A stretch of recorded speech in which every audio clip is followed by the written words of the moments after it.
are on the brink of our Lord's glorious three-day resurrection. Hello again, Sophia. My goddaughter is here again. I got a fan club.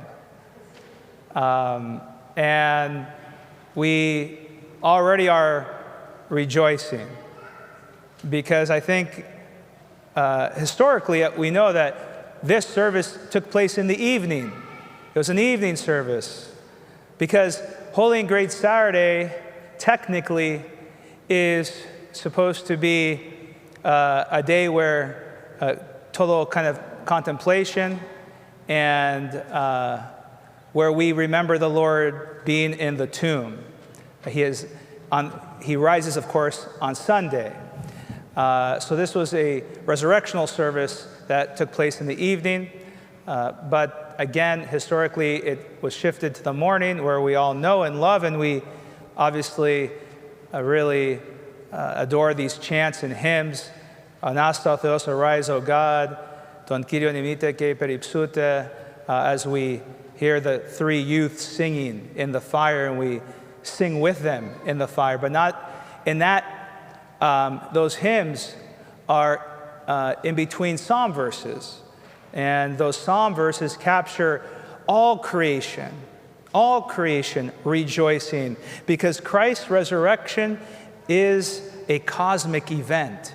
It is an event that changes and transforms everything, not just the human being, the fallen creation, but all the fallen world. All the creation rejoices because the creation knows who its Lord and Master is. That's why when Christ was hung on the cross, the sun hid, right? And the moon as well.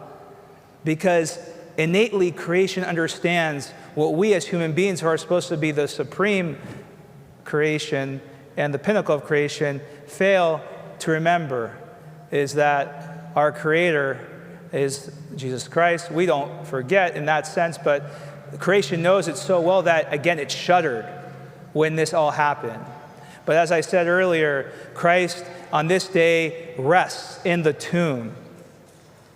And that, of course, should make us think of when God rested on the seventh day in the book of Genesis, when he created the world. And on the seventh day, the Sabbath, Savato, Saturday, he rested, God, that is, from his creation.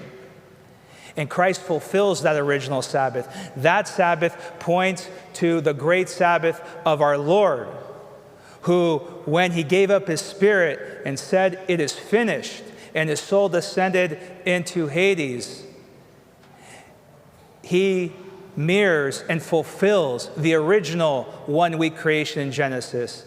Because with his passion, death, and resurrection, my brothers and sisters, he has renewed, recreated, regenerated his fallen creation. We can have paradise again as a result.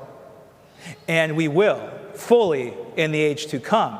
But even now we experience that. Even now we experience the reality of the kingdom, and especially, primarily in the divine liturgy. So Christ rests on the Sabbath, but he's not actually resting, because we know, according to tradition, he's freeing those who had passed and died before him, who the righteous in Hades, freeing all those who were held in bondage in Hades.